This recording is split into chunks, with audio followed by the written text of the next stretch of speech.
Hello dear students, एक बार फिर से आप सभी का स्वागत है आपके अपने YouTube channel Spartans learning media पर। In this video lecture we are going to discuss about the Pauli exclusion principle and in this video lecture we also discuss about the Hund's rule. तो सबसे पहले हम लोग पढ़ेंगे Pauli exclusion principle. तो heading डालें आप लोग, पाउली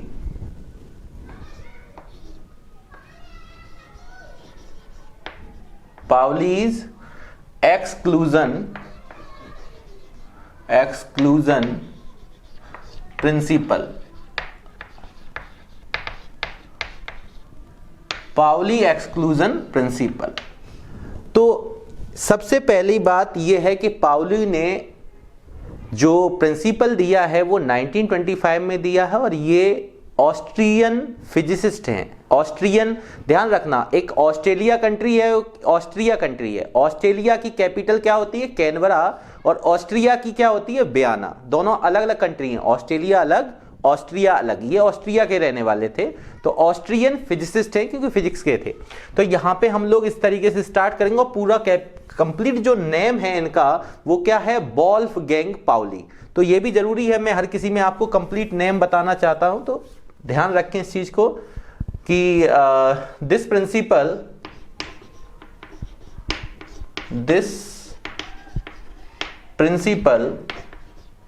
was given by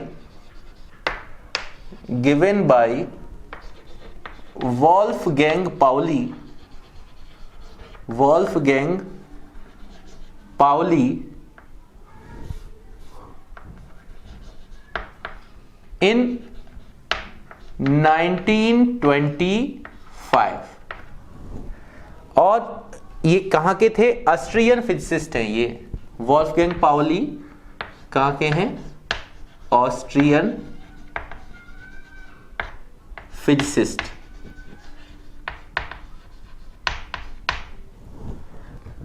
अब यहां पे इनके अकॉर्डिंग इन्होंने क्या बताया था? According to this principle, according to this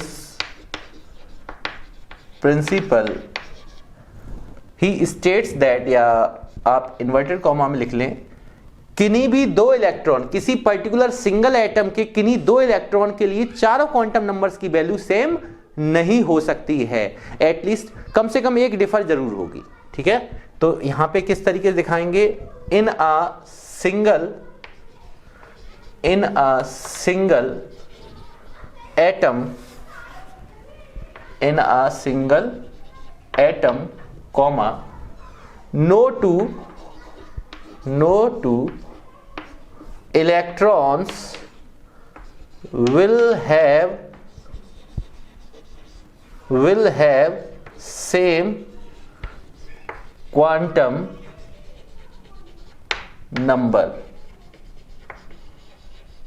numbers। क्या मतलब है इसका? कि किसी सिंगल एटम के किन्हीं दो अलग अलग इलेक्ट्रॉन्स की चारों क्वांटम संख्याओं की वैल्यू कभी सेम नहीं होती। मैक्सिमम 3 वैल्यू सेम हो सकती है NLMS में से, पर चारों सेम नहीं होगी।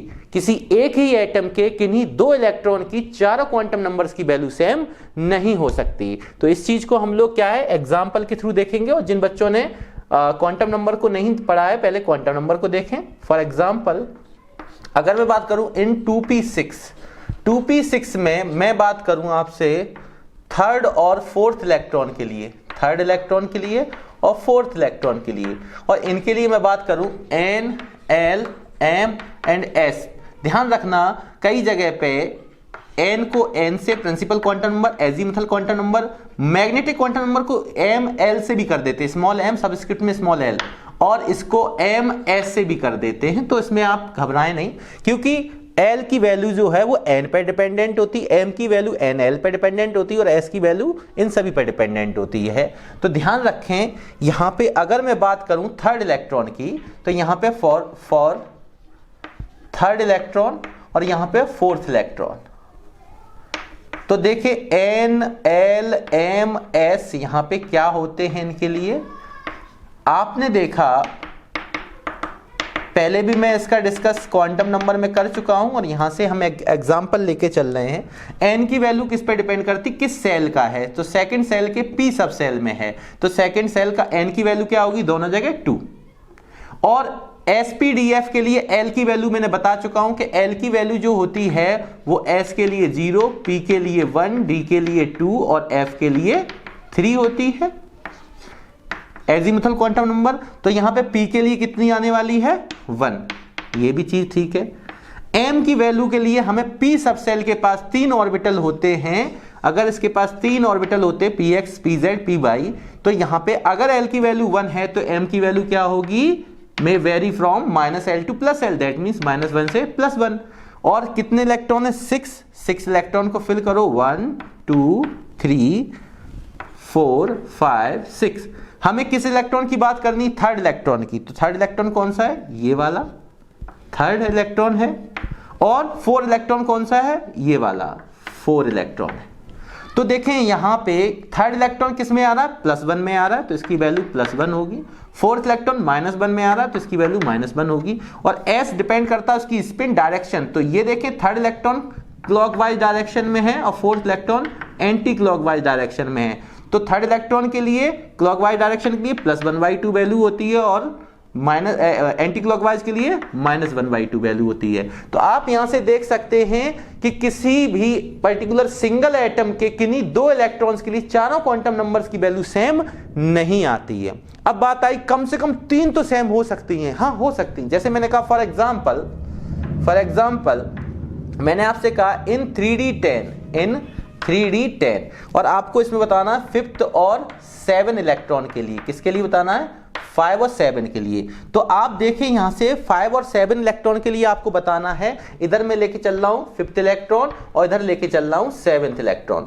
आप यहां से देखें तो आप बता सकते हैं एन की वैल्यू क्या होगी। आप देखें कौन सी सेल है, थर्ड, तो 3। एल की वैल्यू क्या होगी, तो आप देखिए डी सब सेल के लिए एल की वैल्यू क्या होती है, 2। यहां पे भी एल की वैल्यू 2। अब आप देखें एम की वैल्यू इन दोनों केस में क्या आएगी और एस की वैल्यू क्या आएगी, ठीक है, एस की वैल्यू क्या आएगी। तो इसको देखने के लिए आप क्या करेंगे, ऑर्बिटल बनाएंगे। डी के पास, डी सब सेल के पास 5 ऑर्बिटल होते हैं, आपको पता है, dx by d by z, dxz, dx square by square, dz square। 10 electron को फिल करेंगे, 1 2 3। किसके अकॉर्डिंग फिल कर रहे हैं, ये हुन्स रूल के अकॉर्डिंग। तो हुन्स रूल भी हम इसी में पढ़ने वाले हैं, ठीक है ना। पहले सभी सिंगल स्पिन में करते हैं, सेम स्पिन में, और after that pairing will be possible. तो यहां पे आप देखें कि 5th इलेक्ट्रॉन कौन सा है, ये 5th इलेक्ट्रॉन है। और आप देखें कि 7th इलेक्ट्रॉन कौन सा है, तो 6 7, ये अपने पास 7th इलेक्ट्रॉन। अगर आप देखेंगे कि L की वैल्यू 2 है तो M की वैल्यू क्या होगी, -2 से लेके +2। क्या होने वाली है, -2 से लेके +2, -2 -1 0 +1 एंड +2। तो अब आप देखें कि अगर 5th इलेक्ट्रॉन कहां जा रहा है, +2 में, तो 5th इलेक्ट्रॉन के लिए इसकी वैल्यू क्या होगी, +2। और अगर आप देखेंगे 7th इलेक्ट्रॉन कहां है, तो 5 यहां पे 6 7 किस में है, -1 में, तो m की वैल्यू यहां पे क्या होगी, -1। अब आप देखिए 5th इलेक्ट्रॉन क्लॉकवाइज है तो s की वैल्यू +1/2। अब आप देखिए 7th इलेक्ट्रॉन एंटी क्लॉकवाइज है, ये एंटी क्लॉकवाइज है, ये क्लॉकवाइज है, तो यहां पे इसकी वैल्यू क्या होगी, -1/2। तो आप यहां पे देख सकते हैं, क्या देख सकते हैं कि 5th इलेक्ट्रॉन और ये 7th इलेक्ट्रॉन। अगर मैं आपसे कहता कि 5th और 10th इलेक्ट्रॉन के लिए, ये तो आपने देख लिया, अगर मैं यहां कहता 5th इलेक्ट्रॉन और 10th इलेक्ट्रॉन के लिए, या मैं कहता 2nd electron and 7th electron के लिए, अगर मैं यहां सेकंड कर दूं, 2nd इलेक्ट्रॉन, तो क्या चेंजमेंट आएगा, 2nd और 7th कर दूं, तो आप देखें 2nd इलेक्ट्रॉन भी कहां है, ये वाला 2nd इलेक्ट्रॉन है, ये 2nd इलेक्ट्रॉन है। 2nd इलेक्ट्रॉन भी -1 में है, तो यहां पे अब m की वैल्यू क्या हो जाएगी, -1। अब मैं आपसे कहूं कि ये क्लॉकवाइज है, ये एंटी क्लॉकवाइज है, तो ये +1/2 -1/2 रहेगी। बट मुझे ऐसा क्यों दिखाना है इसमें, आप देखिए n l m तीनों वैल्यू यहां पे कैसी आ रही हैं, सेम आ रही, बट एटलीस्ट एक आपका क्वांटम नंबर की वैल्यू सेम नहीं होगी। जरूरी नहीं है कि एस ही नहीं होगी, मैंने कहा कोई एक नहीं होगी। That means for a single element या सिंगल एटम या in a single atom no two electrons will have same the क्या will have same quantum numbers. किसी भी एक सिंगल एटम के किन्हीं भी दो इलेक्ट्रॉन्स के लिए चारों क्वांटम नंबर्स की वैल्यू सेम नहीं होगी। Got it? इस चीज को आपने देखा। अब हम लोग इधर देखेंगे हुन्स रूल के बारे में।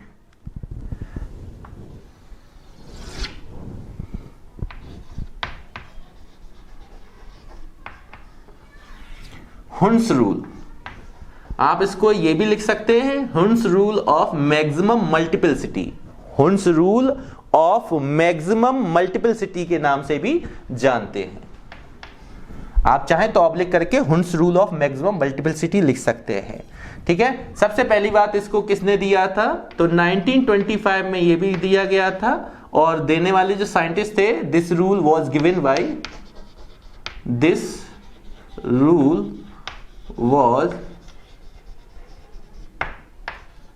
बाय इनका भी पूरा नाम जल्दी नहीं मिलेगा आपको, पर मैं ज्यादातर सभी साइंटिस्ट के फुल नेम लिखा रहा हूं, ठीक है, नॉलेज के लिए। तो इनका जो फुल नेम था वो था फ्रेडरिच, एक साइंटिस्ट और आपने सुने होंगे फ्रेडरिच नाम के, फ्रेडरिच होलर। आपको ध्यान है? Friedrich holer. तो फ्रेडरिच होलर ने के बारे में आपने ऑर्गेनिक में सुना होगा, जिन्होंने यूरिया पहला ऑर्गेनिक कंपाउंड लेबोरेटरी में तैयार किया गया था, जब बर्जीलियस ने कहा था कि कोई भी इनऑर्गेनिक से ऑर्गेनिक कंपाउंड लेबोरेटरी में सिंथेसाइज नहीं किया जा सकता है। ठीक है, तो इस चीज को आप ध्यान रखें। जो वाइटल फोर्स थ्योरी थी उसको फ्रेडरिच होलर ने रॉन्ग किया था, तो वहां भी फ्रेडरिच पढ़ा था। इनका नाम भी क्या है? फ्रेडरिच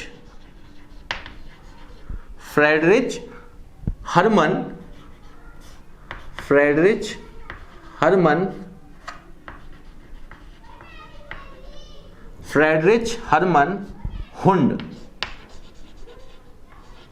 इनका फुल नेम क्या है? फ्रेडरिच हरमन हुंड। अब इस रूल के अकॉर्डिंग क्या कहा गया था? अकॉर्डिंग टू दिस रूल क्या कहा गया था? जो डीजनरेट ऑर्बिटल होते, डीजनरेट ऑर्बिटल का मतलब orbitals having same energy, the degenerate orbital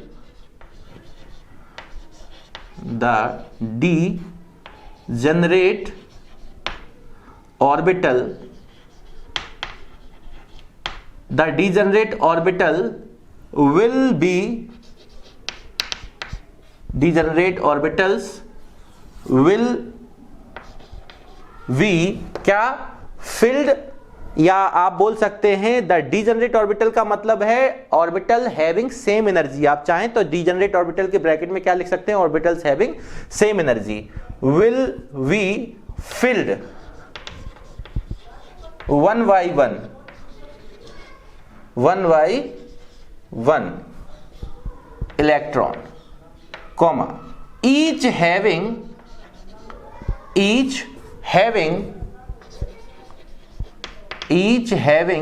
क्या? सेम स्पिन का मतलब डायरेक्शन। मतलब डीजनरेट ऑर्बिटल में जो इलेक्ट्रॉन एक एक करके फिल किए जाएंगे और प्रत्येक की स्पिन पहले कैसी होनी चाहिए? सेम। और जब एक एक करके कंप्लीटली फिल्ड हो जाएं, देन क्या होगी?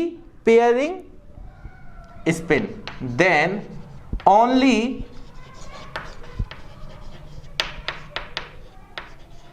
Pairing will be takes place.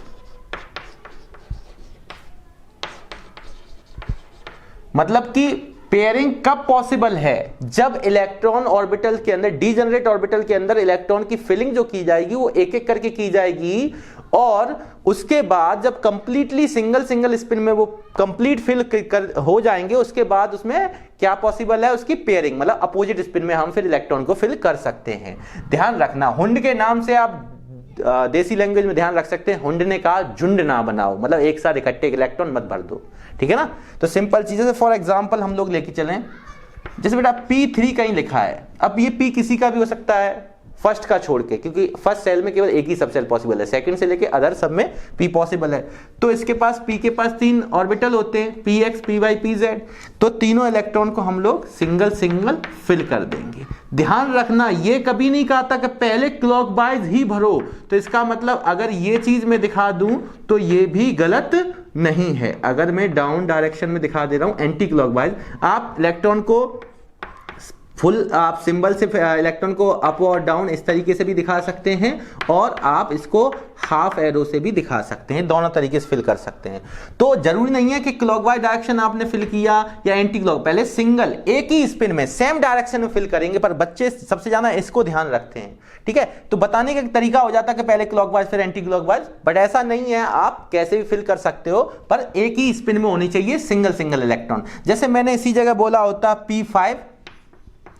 P5, तो भी P के पास कितने orbital, 3 orbital, px, py, pz। अब 3 ऑर्बिटल में पहले तो 3 को फिल करोगे क्लॉक, आप एक ही स्पिन में 3 को फिल किया, फिर आप क्या करेंगे, जब कंप्लीटली सिंगल स्पिन में फिल हो जाएं ऑर्बिटल, उसके बाद उसमें pairing will be takes place, तो पेयरिंग फिर पॉसिबल होगी। तो इसका मतलब 4 and 5, तो ये करेक्ट है। अगर मैंने इसको इस तरीके से भरा होता, आप समझें, अगर एक और लेके चलते हैं, P आपने मान लो P में आपने ले लिया 4, और P4 में आपने इसको इस तरीके से दिखाया, सपोज करो 1 2 3 4, तो दिस इज इनकरेक्ट।